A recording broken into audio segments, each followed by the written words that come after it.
Alrighty, what's up, Ringside Nation? The Ring Boys are back. Full strength tonight, huh? Finally, about time. We're all here to break down Mexico City card for you. I'm here with my lovely co-host Doc and Artie. How we feeling, boys? Doing good. Doing good. Trying to get my attendance up here. Already interrupting you. Getting the attendance up and getting his picks up. So we'll get right into it. Main event. Brandon Moreno loses to Brandon Royval via split decision. First topic right off the bat before we even get into the breakdown of the fight. How inconsistent all these judges' scoring cards are, was insane to me from the beginning of the night when Dos Santos somehow squeezed a win. I just knew we were in for a fun win. When we went to the decision for this one, I was like, I don't even know where this is going. So, it was... I'm surprised it went the distance. I thought someone was going to get finished personally, but I don't know. Tough fight. Artie, what do you think? Yeah, I don't think anybody was getting finished. These guys came out there and they were just kind of throwing to get the number up, as you can kind of see on Brendan Roval's side. I feel like, in my opinion, there was pretty much zero intention behind any of the strikes. Maybe it was because he couldn't really find his range with Brandon Moreno, because anytime he did get close, he would get caught. But I still don't think it was I don't know. I know his leg was compromised because if you watched the after fight interviews, he couldn't stand up from his chair. So I'm sure that probably had something to do with it too. But I don't know. I feel like watching a Brandon Moreno main fight, I was expecting a lot more from this one, especially being in Mexico City. But this is what we got, and Brandon Royval is now the undisputed. He should be number one after this, I believe. So he'll be probably up next for the belt. Yeah, I think that this fight, no one expected it to go this way. Moreno's typically a super exciting fighter. He's fought against people like Figueiredo, who's way scarier than Royval. He's fought against Pantoja, and it seemed like he really didn't want to engage too much. And it seemed like his gas tank also wasn't his typical self. So I don't know what happened. I was trying to think. He had his hand broken, I believe, last time he fought against Pantoja. I was thinking maybe he's scared to throw, but I don't know what I witnessed with this fight. I wasn't expecting it. Two guys that have a history of a ton of finishes, and it didn't look like either of them were interested in getting a finish here. Royval, good win for him. I think, although the judges' scorecards were all mixed up, I do think that Royval did enough to win this. If Moreno had the belt, maybe it wouldn't be enough to take away the belt from him. But Royval did enough, but it wasn't fun to watch. And the Pantoja-Royval fight, I don't want to see that again. I would much rather see Moreno against Pantoja, because Royval got smoked, and I expect him to get smoked again if he fights Pantoja. Maybe we need some other flyweights coming up, maybe Mokaev. It's interesting that we all entirely brushed over Amir Albazi, who was supposed to fight Moreno originally. And now that Royval said, I think in the interview after, he said he tore his MCL after the first minute, so he basically fought on one leg for the rest of the fight. Seeing his strikes get up to 500 is kind of insane, even though he threw 390, I think, Pantoja. But it's you got to think now, what's more realistic? You see Royval get surgery, Amir gets surgery, and do we see them go at it? I don't know. This division is one of the most exciting in my opinion, but this fight completely put out the gas. There's all of a sudden now we're questioning what have we've been witnessing these last few years when we get all these exciting young fighters that are throwing power, lasting all 5 rounds, all 3 rounds, depending on who's fighting, and all of a sudden we get this as the main event in front of his home crowd, Moreno just not doing anything. I don't know. This puts a damper on this division. I agree totally, and I think maybe we got a little bit spoiled watching Brandon Moreno fight Figueiredo 3 times in a row for the belt, and those fights were all super sick. So yeah, I mean, the flyweight division has always been a lot of fun to watch, just because you get a lot of guys who are really good at wrestling, and some guys with just absolutely endless gas tanks who will just throw the whole time. And yeah, this definitely puts a little question mark on my head about what is happening here? Well, do we really need this? I think at the end of the day, Pantoja is just going to beat whoever, and until he retires, in my opinion, I think he's just going to be champ. I don't know about that. That's how I felt about Moreno. Yeah, it's true. And look at this quick fall from fame. I think Makhaev's got next, but Makhaev is a good shot. I think he has a good chance, and he's fighting next weekend. So we'll wait to see who we pick for that. I think it's pretty obvious that might be a ringer for the Ring Boys. I think it's going to be a really important. I know it's not that week yet. I know Makhaev wasn't on this card, but I think with how this fight went down, if he puts on a show, gets a nice submission, doesn't just do his wrestling, I think that he might step up and get past Royval and then maybe have a chance at the title. I don't know. Yeah, I still think it's insane. Royval fought on one leg. If that's really true, he tore his MCL. He was in a wheelchair like at the end in the press conference. So I'll tip my cap to the guy. We'll hit the sad horn real quick and we'll move on to the co-main event.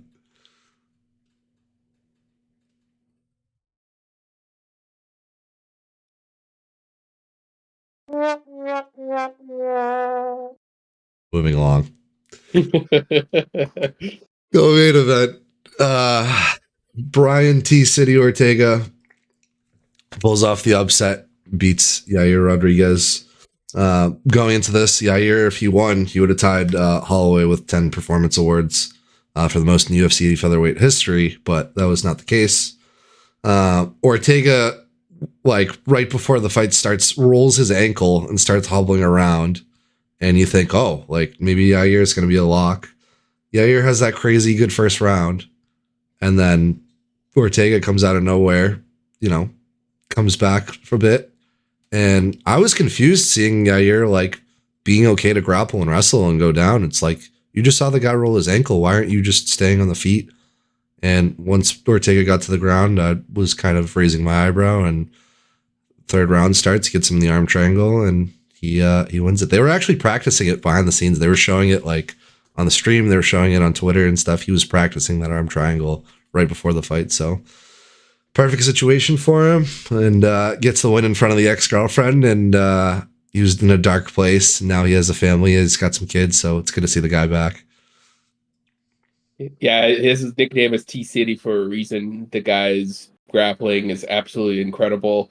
I don't think the rolled ankle had anything to do with anything, and nobody would have even known it happened if the camera wasn't on him and nobody asked him about it. He was fine. He did not look compromised, but they're fighters, so obviously they're out there trying to be tough the whole time. So who knows? But it was a great fight. I mean, we went from in the first minute of the first round where I was thinking, no way Yair loses this because he just got a knockdown and everything's kind of rolling his way, to second round kind of slowing down a little bit, and in the third round the beginning he really didn't look right. That takedown was huge, and Brian Ortega put him in an arm triangle, and that was it. Yeah, it was nice to see Ortega back out there. He doesn't fight often, but when he does fight, it's usually pretty fun to watch. Yair, excellent striking that first round. It seemed like he tired out, and everybody knows his weakness is getting him to the ground. So if you get him off the feet, then you're going to be fine. Volk did the same thing, and people like Korean Zombie, wanted to stand on the feet with Yair, and then you get knocked out. So as long as you get Yair to the ground, you're fine. He knows what to work on, and I think that he'll get better from here. But his cardio wasn't there during this card. And Ortega, I mean, he's fun to watch. That grappling, even in the first round when Yair was wailing on him from the top, in the back of my mind, all I was thinking is like, what submissions is he going to throw off here, and is he going to catch him? If Yair would snooze for 5 seconds, I'm sure Ortega would have caught him in a submission in that first round, and that would have been quite the comeback. But we had to wait a little bit longer to see Ortega work his magic. Worked his magic really well, and he's going to climb the ladder, earn himself at least the 3 spot in the featherweight division. If he fights. That's if he fights again, of course. I do think he'll fight, but no, it's great to see him. I think regardless, Movsar is going to come into the picture and climb above him and probably reach Taporio before he does. Honestly, I Or think at least he that would should. be a really good fight. I also think that it would be good to see maybe Volk against Ortega again. We'll see. Volk I needs a didn't. win. Volk needs a win. I don't think that's the next fight that Volk is getting, but I don't know that I want to see Movsar Evloev go against Brian Ortega. I He'd don't know roll that him. he is. Huh?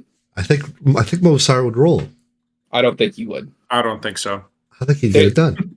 Brian Ortega is like, obviously he doesn't fight quite as much, but he has been in the UFC for a long time, and like his prowess, and like he was standing there and striking with Yair Rodriguez, who's a scary boxer in that division, and then he went down and he got a submission win. Like, he's a very, very well-rounded fighter, and I don't know that somebody like Movsar is quite ready for something like that. But maybe Yair. We'll have to wait and see then. Nonetheless, yeah, good to see T City's back. Said he was in a very dark place, lost a couple of friends, and I think he said he lost his best friend recently. So good to see him get the win. Wish the best for him, and hope to see Yair bounce back as well. Lightweight bout, and oh yeah, by the way, T City getting the 50 Gs. Have to mention that one as well because that was the only performance of the night. And the other performance of the night, my boy, Golden Boy, Daniel Zellhuber, getting, I think this one fight of the night, didn't it? Getting the unanimous decision over Francisco Prado. This one was a bloodbath, and I did not know that Eric Nixick was Zellhuber's coach. And when I saw that walk out, I was like, oh, I'm feeling pretty good about my pick for the pot. They had a good first round exchange. Could have been scored either way. Prado was looking like he was going to gas out at one point in my eyes. And then it just turned into an absolute bloodbath. Zellhuber was working the jab real well. Francisco got cut pretty well. Doctor came in and I was like, oh my God, they're going to stop the fight. And surprisingly enough, the doctor was like, no, he's good. Let's rock. And yeah, I was surprised to see it went the distance. I think Francisco did a really good job trying to get his legs going and try to keep, Zellhuber at somewhat of a distance so he could land the overhand and the big blows he was throwing. But in the end, Zellhuber just outclassed him. Artie? Yeah, he beat my allegations of not having a gas tank, because I think Prado was really the one that kind of gassed out after the first round. And I was feeling good after the first round ended, and I was like, maybe I made the right decision. I knew, like, Prado, they're both super young, both have a lot going for them in the UFC especially. But nonetheless, awesome fight to watch. This was pretty good after, we watched somebody go to another decision, but this was a bloodbath, and yeah, it was a fun one to watch. Doc? The key to this fight was Zellhuber's jab. And, Eric Nixick, all of his fighters learn how to jab, and, he had the range advantage here. And as soon as that jab cut the eye of Prado, it was game over. Zellhuber, super great striking. I'd be interested to see what he does if he gets taken down. But he worked a perfect game plan here. Great fight to watch. Prado was thrown with power. I thought he won that first round. Not sure what the judges scored there, but great job by Zellhuber. This absolutely deserved fight of the night. Excited to see him back out there. At one point, he threw a jab where it was like the slowest punch I think I've ever seen watching the UFC ever. It was just like, meh. And it just connected, and Prado was like, what the heck? I was loving the end of that fight. I was like, how is Prado still going? It was absurd. I think it'll be tough to crack into the rankings for Zellhuber, but Doc, to your point, he did get a submission win. I forget who it was against Zellhuber, but obviously, when you go up the ranks, especially in the lightweight division, your ground game has to be top notch if you want to just, one, stay alive, and two, get the win. But yeah, this one fight of the night, if you go back and watch it, you'll know why. Zellhuber gets the win. Eric Nixick, I was going to say he's undefeated, but I forgot, Strickland lost. So nonetheless, I'll play the sad horn for the Yair loss. And then as we move on to the should have been next fight, I'll play it again.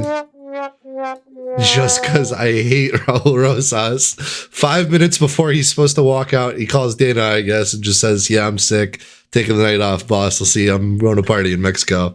So they moved that fight to next week, but that was a rumor. And what was the other guy's name? I forget already. Ricky Turcos. Ricky comes out, posts on Instagram, says, "Yeah, I haven't even gotten a contract for this. I don't know what they're talking about. This was not moved to next week." So, bummer. I wanted to see if Raul could have done what he should have done in Mexico, and now wasted opportunity. And another reason for everyone to hate on Raul Rosas, in my opinion, but that's because I'm biased, and I'll openly say that. What are your guys' opinion before we cover Yasmin's fight? Yeah, I mean that sucks for Ricky. Like, imagine you prepare for a fight for, I'm assuming, months. You go there, you are literally getting ready to walk out, and then you probably get like a tap on the shoulder, like, "Oh, hey, the other guy's not feeling good." Like, that has to be like one of the more heartbreaking things, especially for people in like that are not ranked, fighting probably paycheck to paycheck from fight to fight. Like, it's very expensive to be in the UFC, and I feel like a lot of people forget that, especially for people like that are not superstars. So for something like that to happen, and you've spent the money on the training camp and the gym, that's tough. That's very tough. What I'm more thinking about is how they weigh in and then they feed themselves, they drink a ton of water and they gain like 10, 15 pounds. Like how would they expect anybody to cut that weight again in a week and be at full strength? That sucks. It would have been much better if he pulled out before the weigh-ins because they both made weight, right? Um, yeah. I think if I believe that he was sick, I don't think this was him just pulling out last second. But yeah, really unfortunate. That would have been good for both guys, regardless of who won. Very Ian Gary like Raul Rosas, if I do say so myself. Yeah, the UFC posted a video on Twitter. He was walking in, he looked completely fine, and then the next picture I saw, he looked dead on the mat in the back, and I was just like, "Oh no." So I don't think there's any truth to it being remade for next weekend. That's going to be pretty tough to do. So I guess we'll have to wait and see when that fight actually happens. Nonetheless, the show goes on. Thank God I don't got to talk about Raul Rosas any longer. Yasmin Jauregui defeats Sam Hughes via unanimous decision. And oh yeah, what was that, Artie? It's a ringer for the Ring Boys in the first one, the card to hit. What was it, like -600? Hey, Yeah, we take what we can get after the main event and the co-main event, okay? Hughes didn't really do much to push the pace on Yasmin. She didn't really back her up to the fence, which I thought she should have done a bit more. She allowed a lot of space for Yasmin and just, do what she wanted on the feet. I loved how there were Olay chants the entire fight for Yasmin.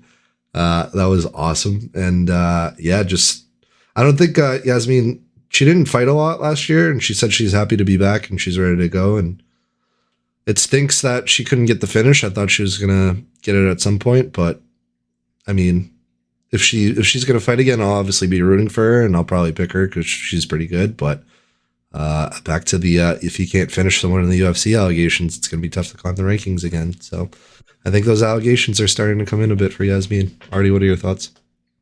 At 24, I don't think you can give anybody any sort of allegations, and especially in the women's strawweight division. I mean, I don't know how much power you get behind 115 pounds, but that's going to be tough to do either way. There's a reason why it's always better to pick the fight going full distance rather than being finished early, unless we see some very high level grappling at that weight. But yeah, nonetheless, Yasmin looked good. She obviously, probably some ring rust, but definitely showed why she deserves to be in the UFC, especially at 24. Doc?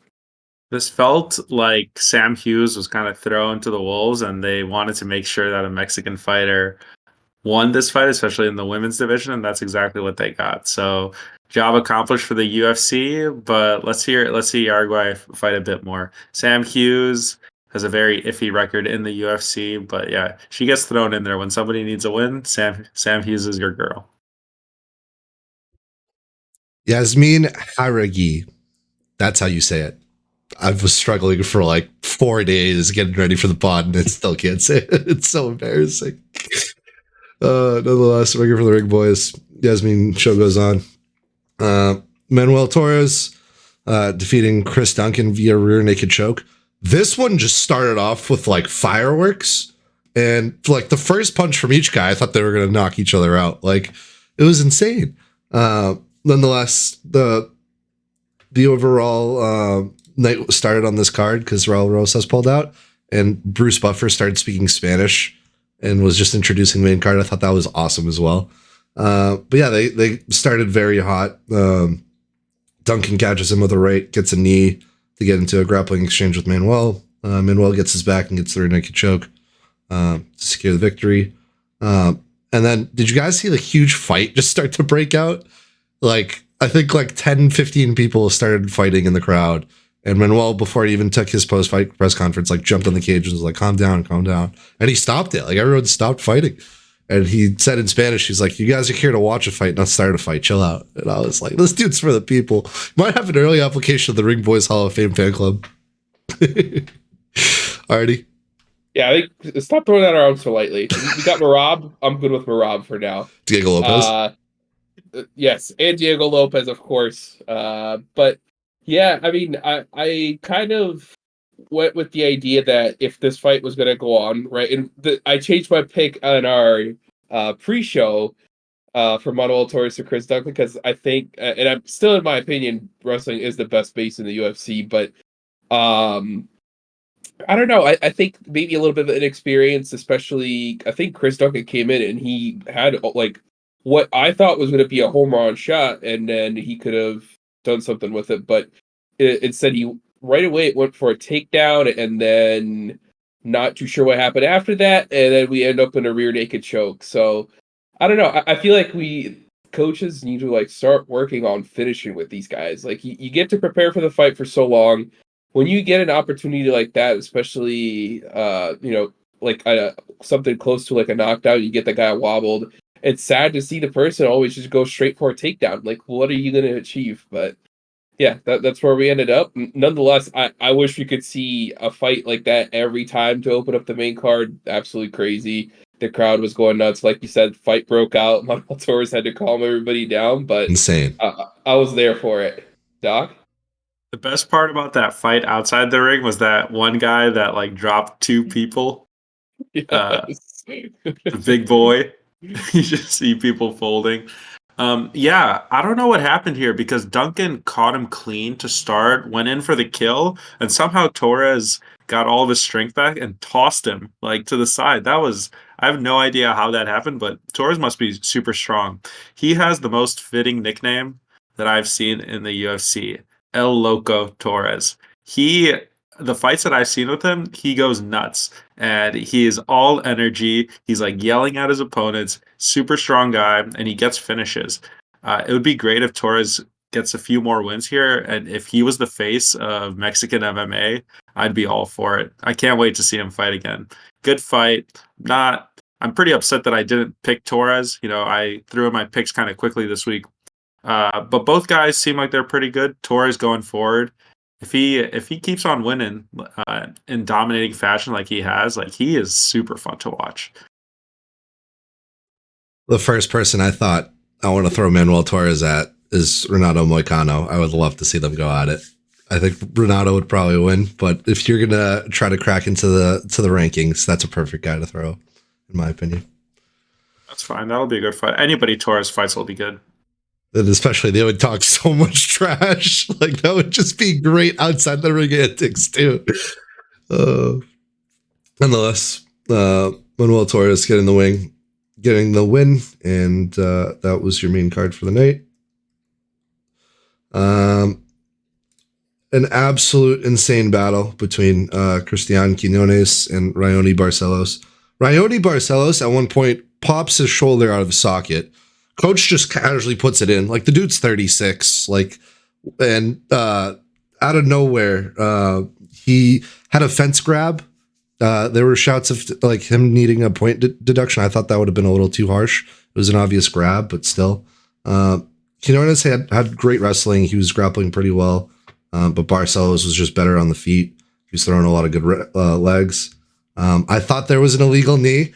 I'm sorry, I was so hot in the group chat behind the scenes, boys, but it didn't actually hit him in the head. So he got that, and then just gets the standing guillotine. Or no, he got a rear naked choke because he got out of the standing guillotine. But for a 36-year-old man to win one, pop his shoulder out of his socket too, and to wrestle him at the end and actually submit the dude when he's been just grappling with him nonstop, it's pretty impressive. Artie? Yeah, I mean, I think he should have had 2 points deducted for his fence grab.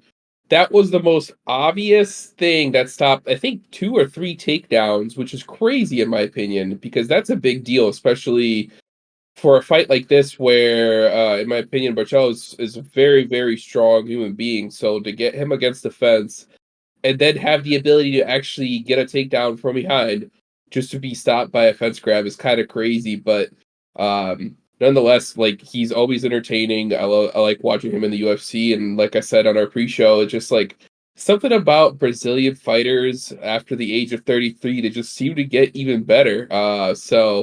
Yeah, great fight. Good to close out the prelims. It was pretty exciting and pretty fun to watch. Doc?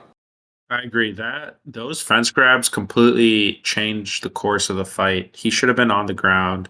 I don't think that I think the ref should have taken a point. The ref should have changed the position. It was ridiculous. He was kind of given warnings, but he gave 5 or 6 warnings, and it was too many warnings. What makes this win super impressive is that I think at the point that he got the submission, he was going to be losing the fight. I think he won the first round, lost the second round, and was on his way to losing this. And I was a bit upset because, Barcelos, he is getting up there in age. I wasn't sure that his cardio would hold up, but somehow, some way, he was able to get this young guy on the ground, got the rear naked choke and won. Quinones looked pretty good here, and his takedown D was also way better than I was expecting, and he had some really good offensive wrestling as well. Exciting fight to watch. Those fence grabs, they had to be point deduction. They had to be stoppages in action. I don't think that's even debatable. He was about to rip off the metal from the cage. That cage was he was about to make another door. Yeah. Who was the ref for this fight? Do you guys remember? I know it's somebody that doesn't speak Spanish, and I think that was it. I think it was the Russian dude, wasn't it? I don't know. Artie, you want to look that up while nonetheless, got this one wrong. You boys got this one right. Raoni Barcelos gets the win. And yeah, live to tell the tale. Jesus Aguiar defeating Mateus Mendonca via split decision. Another interesting fight. Jesus was just throwing wild overhands most of the fight. I thought that was pretty cool to see, but completely forgot Mendonca said he trained with I forget who it was from Shoot Boxing. It wasn't Charles, but Charles was in his corner. Jesus cartwheeled off the stage after making weight. Maybe him and Edgar need to hang out more of it, so they can, or share the same nutritionist. Coach slapped him pretty hard while he was entering the ring. That got me pretty fired up. So I was feeling pretty good about the pick going into the fight. But Mendonca's known to be this really aggressive guy to start. He didn't he went for the takedown early, but he didn't really look to be the aggressor to start off. There were a bunch of reversals. They were switching the pace a bunch. Aguiar started with a leg kick, and then Mendonca slipped another takedown. The ref stood them up with 2.5 minutes at one point. I felt like that was a pretty good stand up to some degree. I think 2.5 minutes is a little, you could have let them gone for a little bit more maybe. And then Aguiar just showed off his great takedown D, rolls out. And it was Dean Thomas who said it perfectly. He said it was a strange tactical approach from Jesus because he has crazy hand power, but he didn't look for it. It didn't look good for him in the end of round 3. So squeezes out the split decision. If you look at the volume, look at the numbers. Interesting scorecard, to say the least, again. But hey, Jesus Aguilar gets his hand raised. Yeah, I don't know that it was necessarily that interesting of an outcome. I think maybe some judges take an effect whenever, not take an effect, but like keep in mind, if you get a takedown and you have that control time, are you really doing anything with it, right? And I think that's part of the reason why they got stood up is because there was just nothing going on when Mendoza was on top. But you have to kind of start racking up significant strikes when you are on top, and if somebody's able to defend that, then more power to them. That's good takedown defense. That's good like ground defense. So yeah, nonetheless, I think this one was kind of boring in my opinion, but yeah, Agreed. definitely a fight. Doc? Yeah, I thought it was actually a pretty technical fight. Aguilar, I was excited to see him throw some more bombs. We all remember his last showing Generous. with that knockout. I disagree with the result of this fight. I thought Mendonca he won.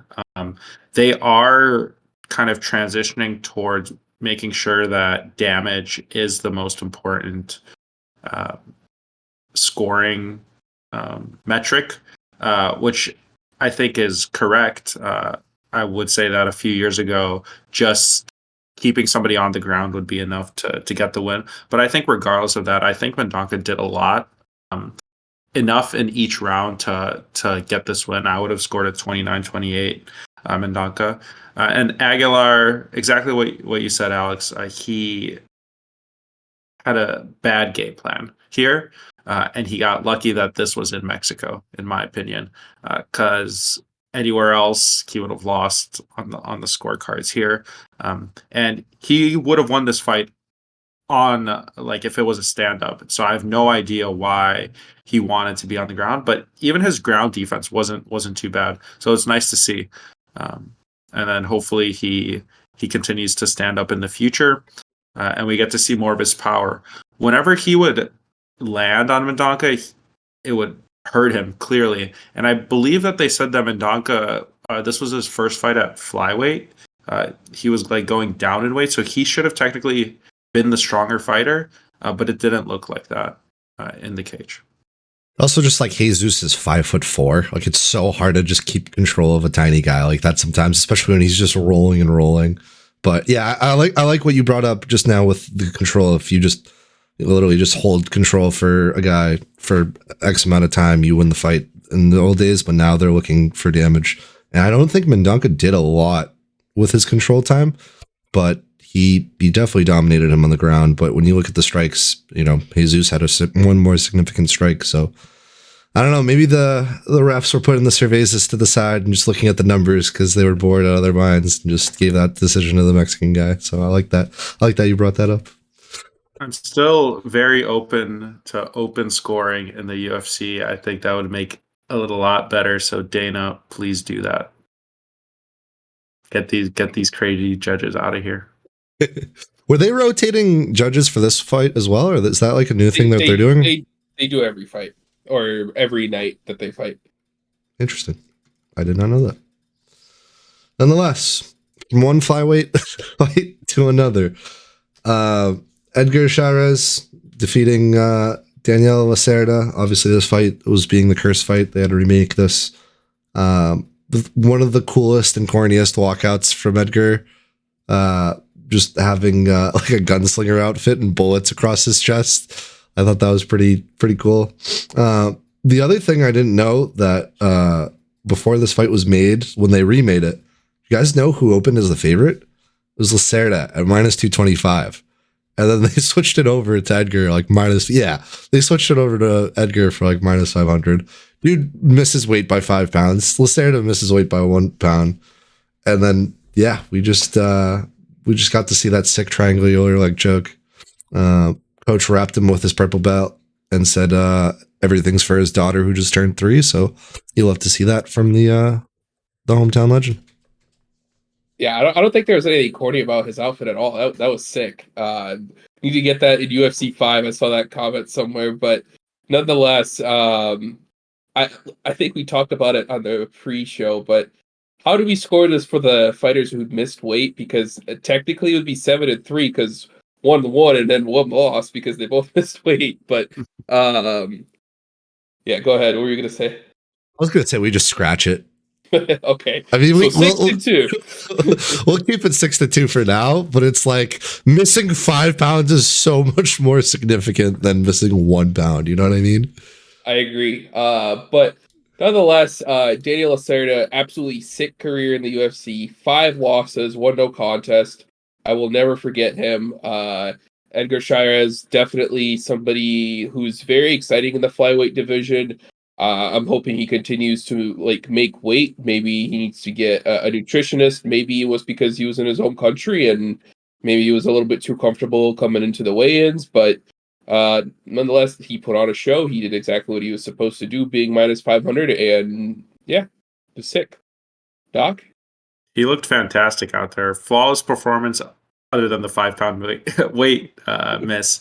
But that was so fun to watch. I'm glad that they ran it back because even that first fight was fun to watch, even with the controversy. So Chairez looked great. He's a finisher in this division. He has both good striking and good submissions. That triangle choke was locked in deep. So like Lacerda tapped instantly. Maybe it's because he knew that there was like 3 minutes left or whatever. But yeah, that was some great Brazilian jiu-jitsu on his end, and yeah, I want to see Chairez out there, and I think that he can make weight because he made weight the first time. I don't know what happened here. Rightfully so, he gets penalized for missing weight, but 20% isn't enough. My favorite fly tam weight fighter in the UFC. I'm gonna keep saying it. I just love that. I wonder, do you think it was actually 20%? Like, I feel like it should be more, no? Or is it just you miss weight? That's the clause. I think Lacerda had the option to get the automatic win because it was a 5 pound weight miss, but he didn't do that. Yeah, valid. But nonetheless, left no doubt in this rematch, and we don't gotta talk about it anymore. All right, lightweight fight. Claudio Puelles losing to Faris Jam. Jam should have won like in the beginning. He like dropped him at one point and then just backed up. Didn't call or taunt him. He just like was like, "Nah, I'm not doing that." And they got stood up. So I thought that was interesting. Also interesting enough, these guys were former training partners down in South Florida. And before the fight even started, like Claudio, while he was getting introduced, started approaching like Jam. I thought it was because he didn't speak English and he was trying to start the fight, but he was like intimidating him. I was like, do these guys have beef? Like, is this about to be? Do I gotta go get my popcorn? But yeah, it was just a big ground game for Claudio. He was just laying guard and trying to get Faris Jam to the mat because his long lengthy power is very worrisome. Jam had a pretty good like knee display. But there were a lot of stuff takedowns. There were a lot of shooting from takedowns from Claudio's end. And I think it was like 19-2 on head strikes when they were on the ground. And then just Claudio just kept taking him down because it was the only defense he had. It was kind of embarrassing. But, Faris Jam makes good adjustments, gets the win. And all handshakes and hugs at the end. And I guess there's no beef after all. Yeah, Claudio gave us a little taste of what we watched last year with Kron Gracie, just rolling around on the ground, not doing literally anything else. Claudio definitely, like, not for nothing, with all the control he had, if he was putting on any strikes, like, on the ground, he could have ended up making this fight a lot closer than it was.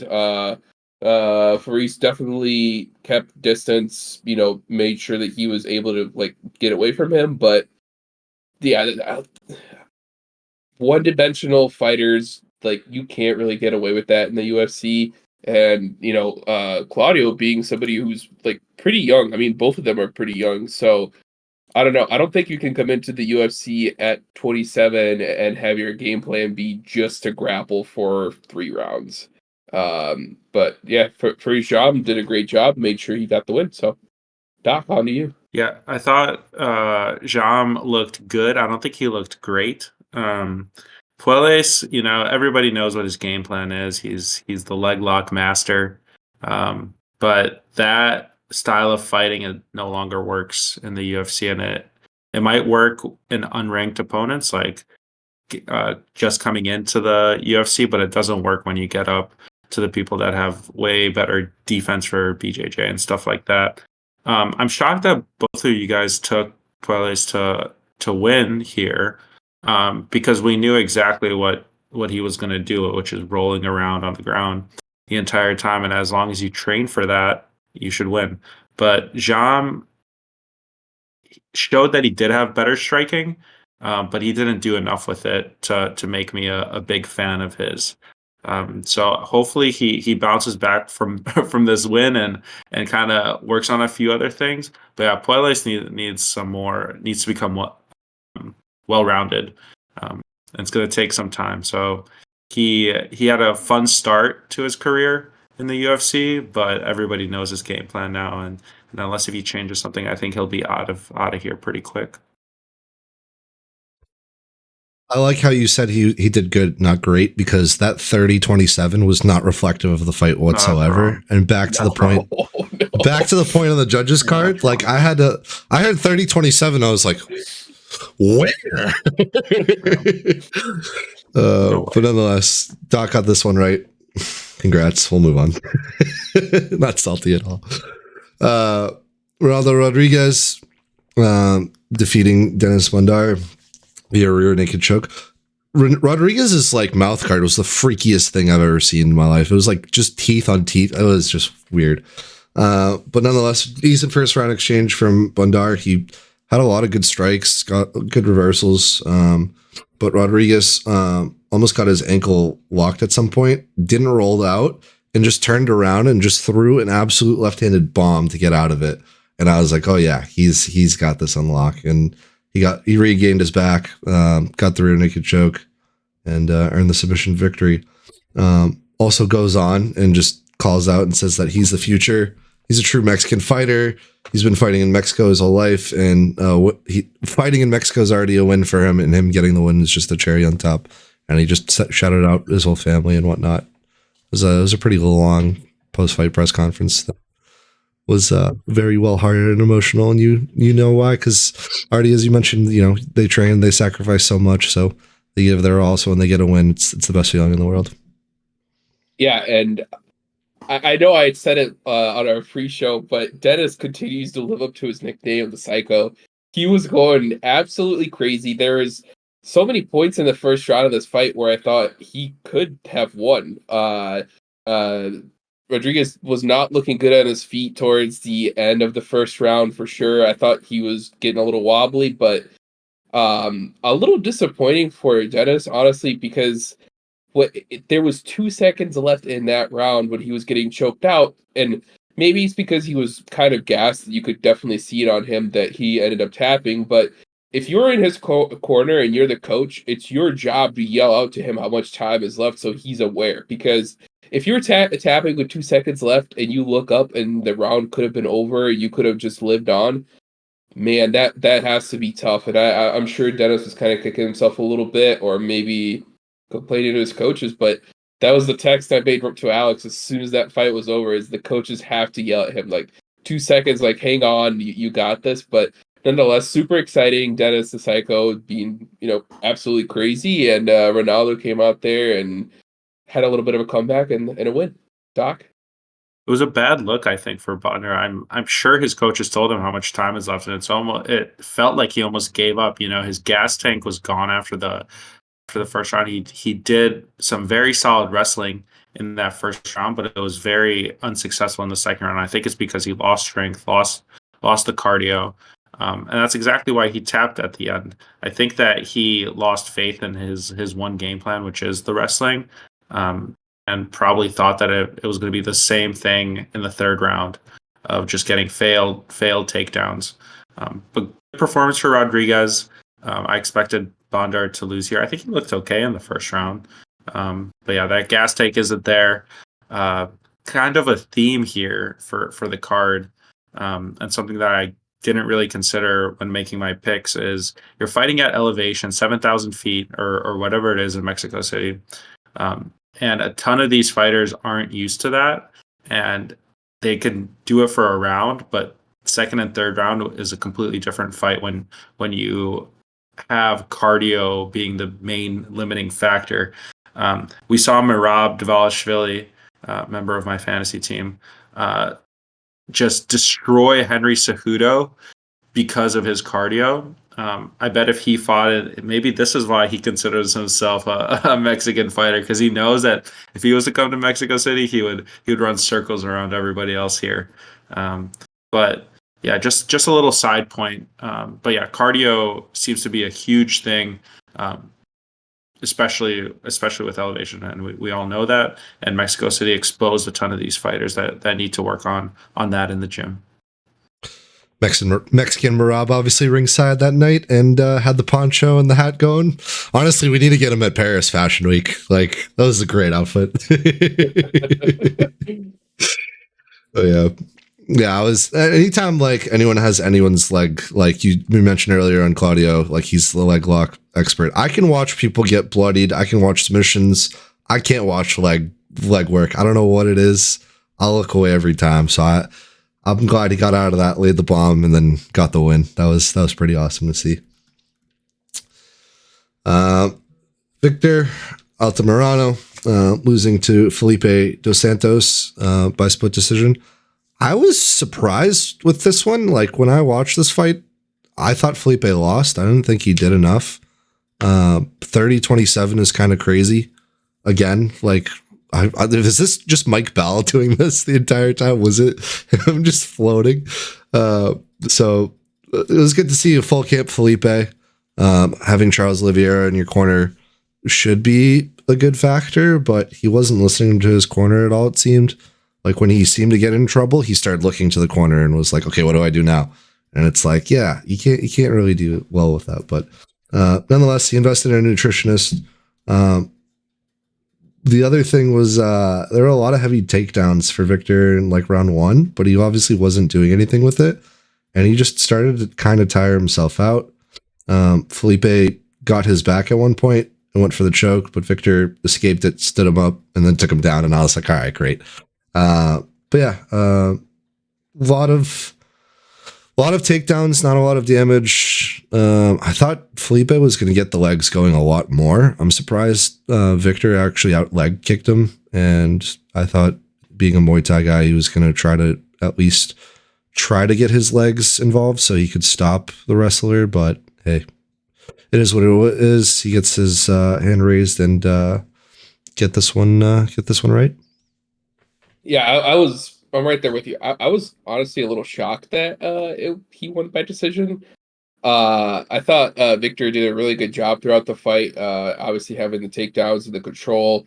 The striking was also very close. He did get the legs going, like you said, compared to Felipe. And as the fight was starting, and me, I watching Muay Thai at all.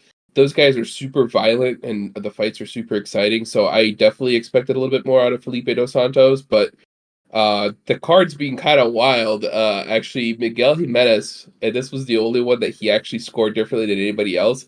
The 30-27 is kind of wild, but I could have seen it being 29-28 for Victor all the way around. But I don't know. Maybe there's a theme of younger fighters who they want to see continue fighting in the UFC, getting some of these decisions. But yeah, definitely was interesting.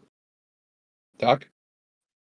Yeah, I think it's like, how do you score that final round not for Dos Santos? Exactly. Like, I can't believe it. But yeah, I also thought Dos Santos lost this fight. Even though I picked him to win, I was super excited to see him on this card, especially after his performance against Manel Kape. Kind of disappointing in my eyes what he did here. Didn't look as active, looked more timid. Cardio was a big issue here. Again, it was a fun fight to watch, but it wasn't fun seeing how many breaks both fighters took. And I hope it's only because it was in Mexico at elevation. But yeah, Dos Santos came on strong with his first UFC fight. This one kind of sets him back. I do think he lost this fight as well. But hopefully he works on a few things. Super young guy, has the right people in his training camp, and hopefully see him back out there and winning. But I think the hype is definitely down on him after this fight. Yeah, I'm selling Felipe Dos Santos after this one for sure. His stock has gone down for me. Two things I want to bring up before we move on. You mentioned the elevation. That's been a common theme throughout the entirety of the card. Doc, not to put you on the spot here, but I think it was Paul Felder who mentioned something at one point. He said, the lack of oxygen is actually harder on your muscles than it is on your stamina. And I was trying to make sense of what he meant by that. Yeah, I don't know what that means, because oxygen is way more important for aerobic stuff versus. Yeah, and then I typed Artie and I'm like, dude, these commentators are terrible. What are they talking about? They're apologizing the whole night. He's like, no, leave him alone. But I thought that was such a strange point. I was like, did I miss something in biology that I wasn't paying attention in class that day? I don't know. But yeah, I thought that was a crazy point to bring up. But nonetheless, obviously agree. The elevation is very, very hard on your lungs rather than on your muscles. Paul Felder. Maybe we need to go back and have him repeat junior high or take a look, see if he has a concussion before he comes back or thinks about fighting again if he wants to. Featherweight bout. And wait, hold on. Fun fact, a lot of Olympians, especially guys who wrestle, drink beet juice because it helps open up your veins. And if you're in altitude, like in a high elevation, you're supposed to drink beet juice to open up your veins and get more oxygen going through your body. So maybe shout out to these guys next time, the next UFC Noche that they're doing, or the next fights they're doing in Mexico City, which was absolutely a great venue. It looked like everybody was having a lot of fun, but yeah, get some beet juice, guys. Get it going. Let's stop the IVs. Start just injecting them with borscht. If you know, you know. Nonetheless, Muhammad Naimov defeating Eric Silva on a gross win. Naimov had an injury earlier in his career, which I didn't know about, so he regrouped and he's been on a tear for 5 wins. Now 6 wins after this one. He had a spinning heel kick, which was like the first strike that he threw. And Silva just seemed to have gotten injured. He like stepped on the cage and come to find out he actually tore his MCL. And I'm just like, I feel like whenever there's one injury, it's something that everyone talks about on the card. And it's a common theme this year that people have had the same injury on like cards, like eye pokes and just ACLs, MCLs. It's just so strange that there's 2 guys on the card that had torn MCLs. I just hate to see it. But he hobbled out of the ring, didn't even wait, so it looked really bad. I hope he's doing all right. Naimov takes his hat, puts it on Paul Felder, and just declares he's here to stay. And I think Muhammad Naimov is a guy we're going to definitely keep our eyes on. But yeah, especially. Oh, go ahead. Sorry. I was just going to say you hate to get a win in this fashion. You wanted to see them actually go at it. Go ahead. Yeah, and I mean, I think he was going to win off of that no matter what. But the leg injury never helps, and I think a lot of the time, you do need some help from the referees in order to stop the fights right when they should be stopped, because usually after somebody's wobbled is when they do tend to injure their legs, their ACLs, MCLs, whatever it might be, because they don't have full consciousness. So, but Muhammad Naimov came in, took care of business exactly as everybody was expecting.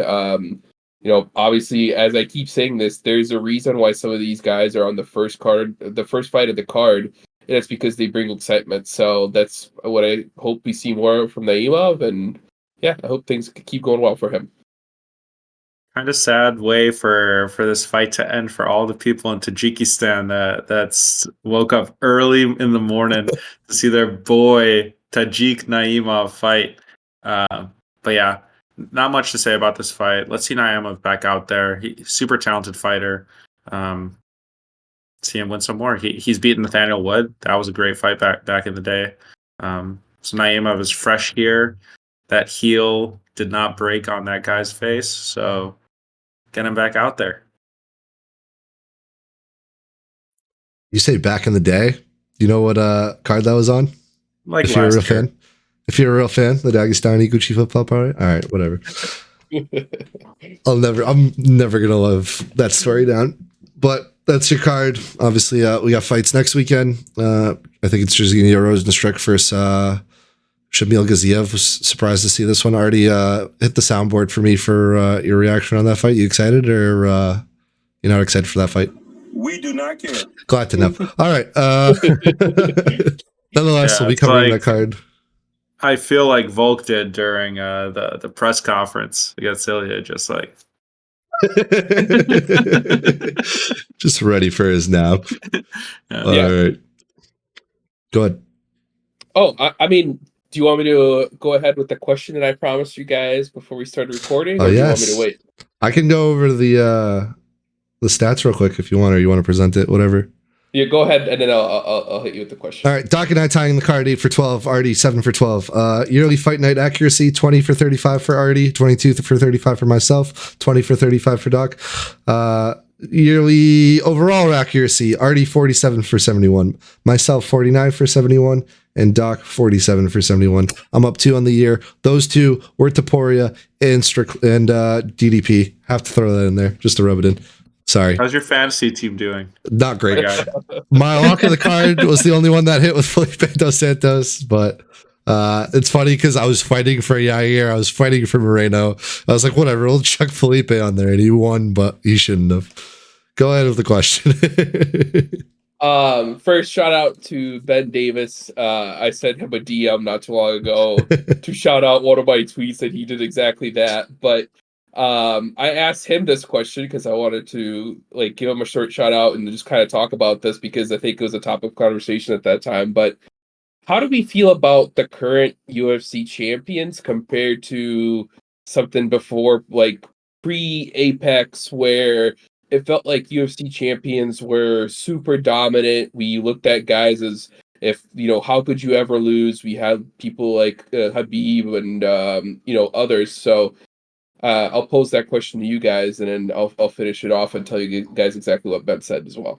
I mean, the aura's gone. Like, there's no more aura in my eyes. Like, you have, I think Islam's first with the most title defense in the entirety of all the title holders, right? And it's just like, that's insane to me. Like, we're here for a new era, and it's just a strange state of the UFC. I think we started the podcast. I will, not to toot our own horn. I think we started the podcast at a perfect time because I think it will get better. But it's hard to see just with, all these guys calling for double belts, being all these big personalities and, calling out Conor McGregor, who's making Amazon Prime movies. And that's my strong take, Doc. I'll let you go now. Yeah, I mean, the aura is Islam Makhachev. Islam Makhachev is a young guy that is going to keep on holding this title unless if he gets like a freak injury or a puncher's chance against him. What we're seeing is people getting older. Kamaru Usman getting older. John Jones would have held the light heavyweight title forever until he got old. Like, some of these guys are just getting out of their prime, and we're getting the new young guys in, and I think it's exciting. I'm sure that through all this we'll find a dominant champion. And the state of the UFC now, the level of fighting now is way higher than it was 5 years ago. I credit Conor McGregor for that. I think he brought a lot of eyes to the sport, and I think it's terrible that people are just trying to fight him. And as Dana said, Conor McGregor has a ton of money now, and that is why he's not fighting. And I think that's good for the sport too, because him fighting is just going to be another loss on his record.